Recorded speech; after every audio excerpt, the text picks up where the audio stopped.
Baik, Pastor, Suster, Ibu Bapak yang terkasih, salam sehat dan selamat pagi atau selamat siang ya.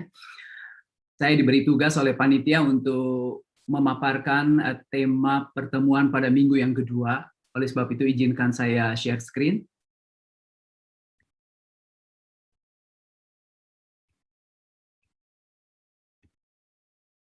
Saudara, judul subtema minggu kedua adalah Yesus, sahabat bagi mereka yang kehilangan. Dan diambil perikop dari Injil Yohanes bab 11 ayat 1 sampai 44. Ini kemungkinan besar menjadi teks yang terpanjang selama bulan Kitab Suci Nasional ini. Sebagai ayat emas, ini kita bisa melihat satu ayat di dalam teks ini yang berbunyi, lihatlah betapa kasihnya kepadanya. Ini adalah kata-kata yang diucapkan oleh beberapa orang yang melayat ketika menyaksikan bagaimana Yesus menangis di hadapan atau di depan makam Lazarus. Sekarang kita akan melihat latar belakangnya. Saya akan mengikuti pola permainan dari Romo Purnomo yang menyusun gagasan dasar dari buku BKSN. Sebuah pemandangan yang paling memprihatinkan dari pandemi COVID-19 ini adalah peristiwa kematian. Kemarin sudah tercatat di dunia lebih dari 4 juta orang mati karena COVID, di Indonesia lebih dari 70.000. Dan tentu saja kematian adalah peristiwa kehilangan yang paling memilukan dan paling menyedihkan.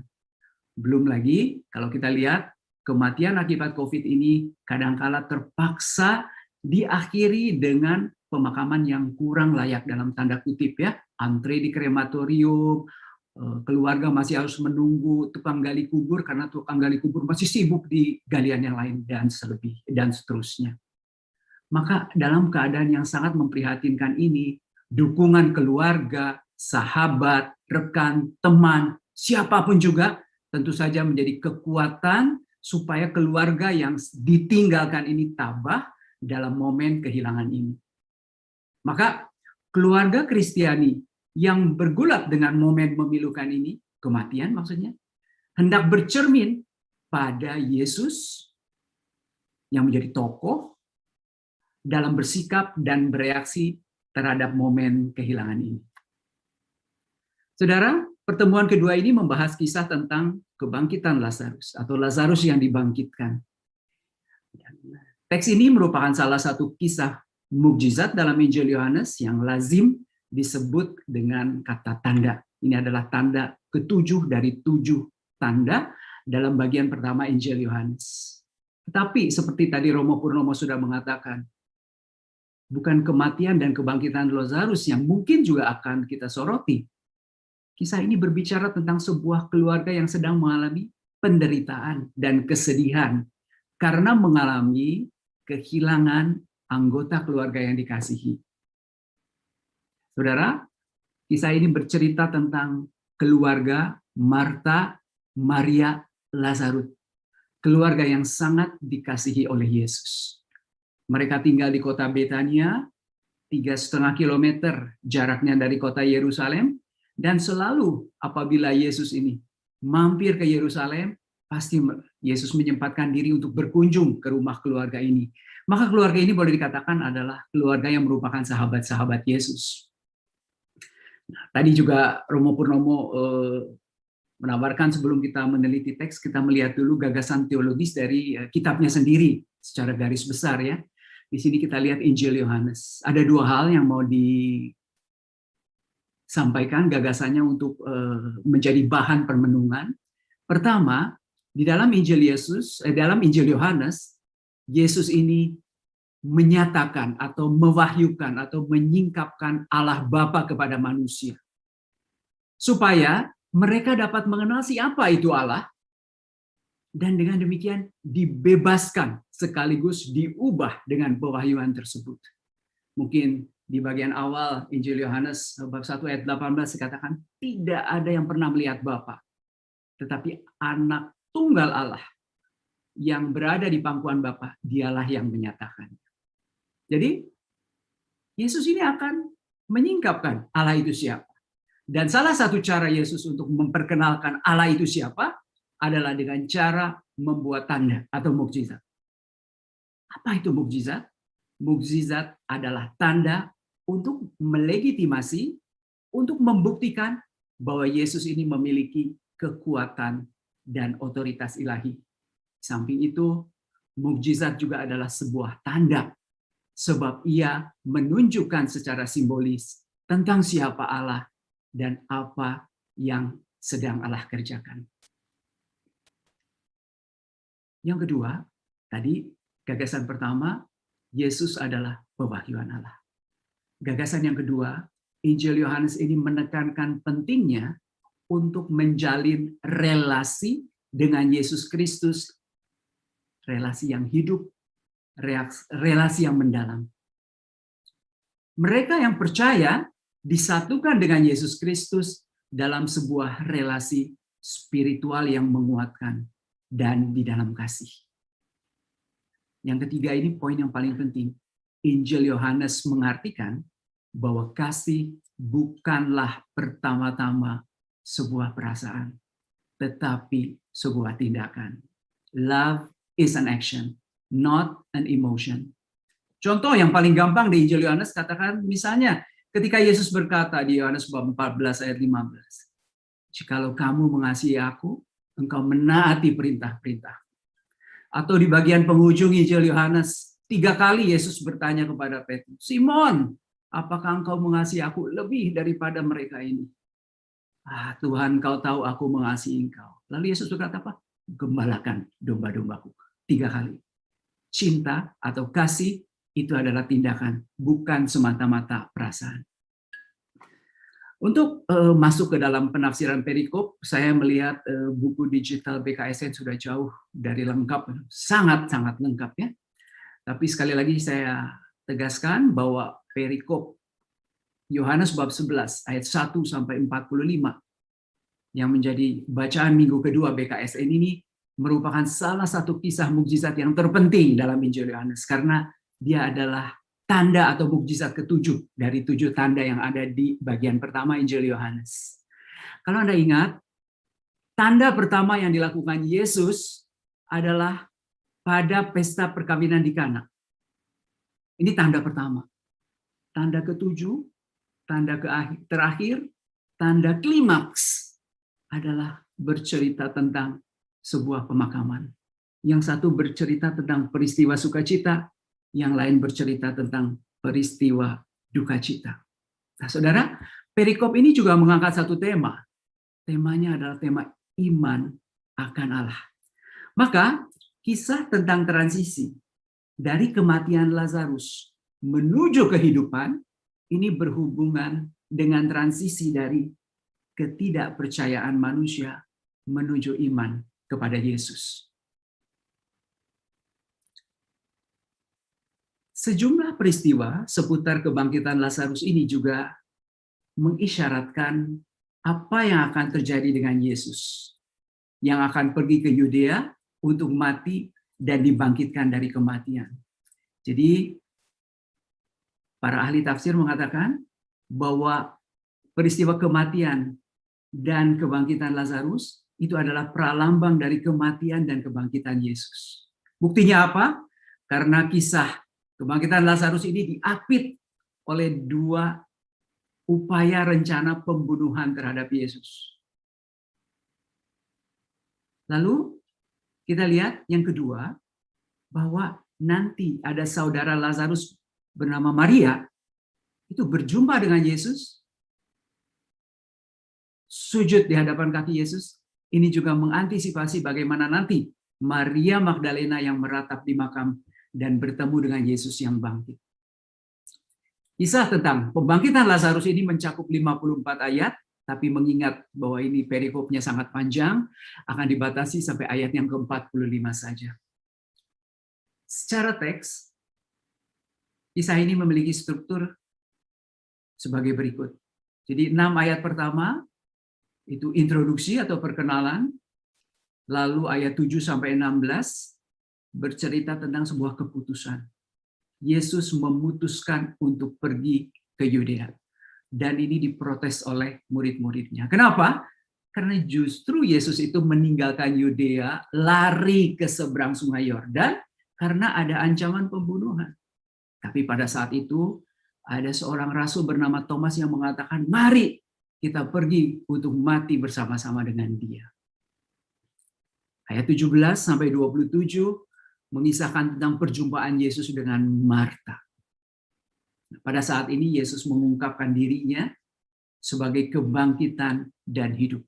Akulah kebangkitan dan hidup. Sayang, Marta masih salah memahaminya. Kemudian ayat 28-37 mengisahkan tentang perjumpaan Yesus dengan Maria. Maria ini pergi untuk meratapi Lazarus di kuburnya bersama-sama dengan orang Yahudi lainnya. Saudara, bagian terakhir ayat 38-44 mengisahkan tentang bagaimana mukjizat itu terjadi. Yesus memanggil, lalu membangkitkan Lazarus. Tujuannya supaya apa? Supaya orang-orang yang meragukan dan tidak percaya kepadanya menjadi percaya bahwa Yesus adalah Dia yang diutus oleh Allah. Saudara, mungkin nanti di dalam penafsiran perikop juga kita akan dilatih untuk membaca secara mendalam. Siapa itu keluarga Betania? Siapa Lazarus, Marta, dan Maria? Mereka adalah sahabat-sahabat Yesus. Orang-orang yang dikasihi Yesus.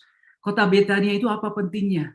Kota ini letaknya dekat sekali dengan Yerusalem.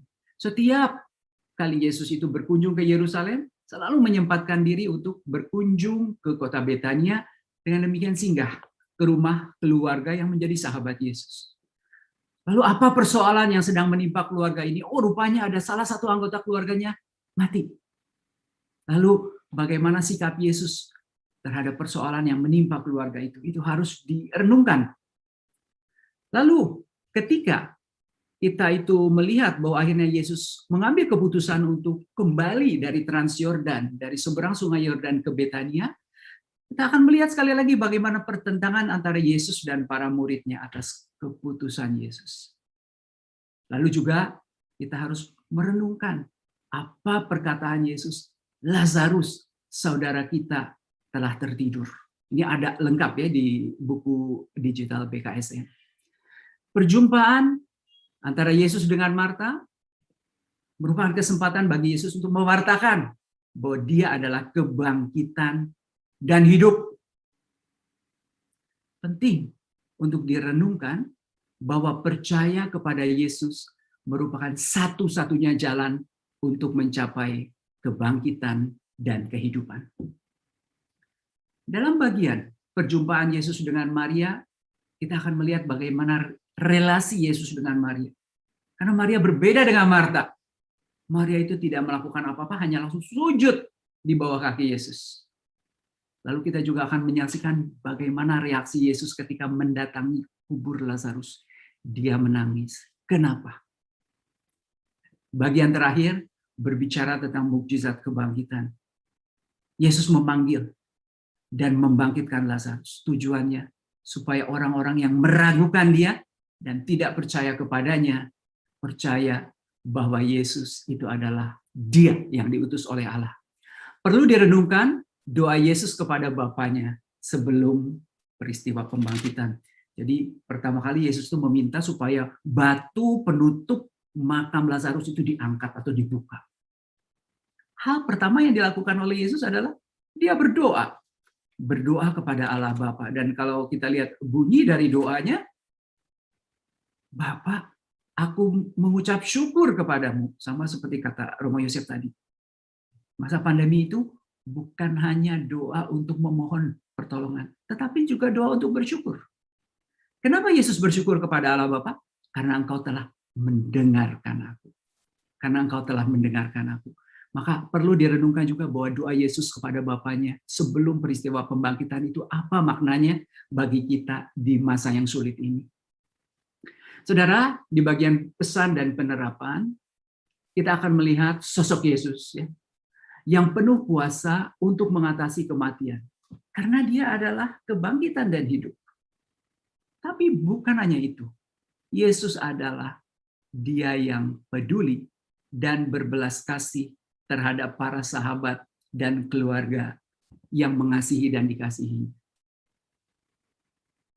Kedua, kita melihat bahwa keakraban dan kedekatan Yesus dengan keluarga Betania membuat dirinya peduli dengan segala persoalan yang menimpa keluarga tersebut, termasuk kematian salah satu anggota keluarga.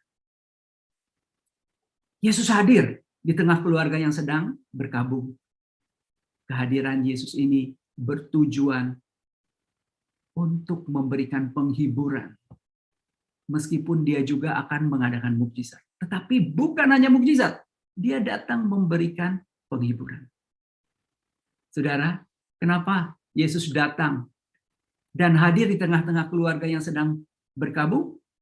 Untuk menghidupkan dan membangkitkan sukacita mereka lagi, untuk mengangkat mereka dari keterpurukan. Nah, saudara, ini slide terakhir saya. Kalau Ibu Bapak ingat, slide pertama saya menggambarkan Yesus yang menangis. Ini permenungan saya ketika menyiapkan bahan ini. Saya tutup slide saya juga dengan gambar Yesus yang sedang menangis. Coba kita bayangkan ya, karena Romo Pur tadi mengatakan kita perlu mengambil benang merah antara teks dengan apa yang sedang terjadi sekarang. Coba, di tengah pandemi yang sedang berkecamuk dan semakin mengganas ini, bagaimana tanggapan manusia terhadap Allah selama pandemi? Kita lihat reaksi-reaksi manusia, ini dinyatakan di dalam teks yang kita bahas. Apa kata Marta ketika bertemu dengan Yesus? Tuhan, sekiranya Engkau ada di sini, saudaraku pasti tidak mati. Demikian juga kata Maria, persis seperti yang dikatakan oleh Marta. Atau orang banyak yang melayat, apa kata mereka? Di ayat 37, Ia yang memelekan mata orang buta, tidak sanggupkah Ia bertindak sehingga orang ini tidak mati? Saudara, ini adalah reaksi dari sementara orang. Banyak orang, termasuk mungkin kita sendiri. Tuhan, kenapa Engkau diam? Sudah 18 bulan pandemi ini. Sudah 4 juta orang yang meninggal. Kenapa diam? Lalu saudara, jawabannya apa? Teks ini menyajikan jawabannya. Jawabannya saya lihat dari dua hal. Seperti saya katakan tadi, ketika sampai di depan makam Lazarus, Yesus menangis. Mungkin kita bertanya, kenapa Yesus harus menangis? Loh, dia kan akan membangkitkan Lazarus sebentar lagi. Buat apa dia menangis? Nah, sekali lagi, kita harus tekankan bahwa kedatangan Yesus itu bukan hanya untuk membangkitkan, tetapi juga sebagai untuk menunjukkan solidaritas, keprihatinan terhadap sahabat yang sedang ditinggalkan. Air mata Yesus ini bukan pura-pura, air mata yang nyata, air mata yang sejati. Yesus ini menangis karena dia tahu kematian itu adalah peristiwa yang paling memilukan, paling menyakitkan, paling menyedihkan dalam kehidupan manusia. Meskipun dia adalah sumber dari kehidupan, dia adalah sumber dari kebangkitan. Yang kedua, apa yang dilakukan Yesus ketika batu itu sudah diangkat? Yesus berdoa kepada Allah. Dan doanya, sekali lagi saya bacakan dari ayat 41. Bapa, aku mengucap syukur kepadamu karena Engkau telah mendengarkan aku. Berarti kita bisa berangan-angan selama perjalanan dari seberang sungai Yordan sampai ke kota Betania, Yesus tidak henti-hentinya berdoa. Berdoa supaya Allah bisa dimuliakan lewat dirinya, lewat kebangkitan Lazarus. Maka saudara, jawaban bagi kematian yang banyak di tengah pandemi ini terjawab jelas dalam teks ini. Allah kita adalah Allah yang peduli, karena Dia adalah Allah yang datang, Allah yang hadir, Allah yang ikut bersedih, bahkan Allah yang meratap dan menangis bersama-sama dengan kita. Yang kedua, Dia bukan Allah yang sedang diam sekarang, tapi Allah yang terus-menerus sedang mengupayakan suatu masa depan yang lebih baik untuk kita semua. Allah yang sedang berdoa, Yesus yang sedang berdoa. Itulah yang saya bisa sampaikan ketika saya mengakhiri permenungan saya untuk pertemuan minggu kedua ini. Terima kasih.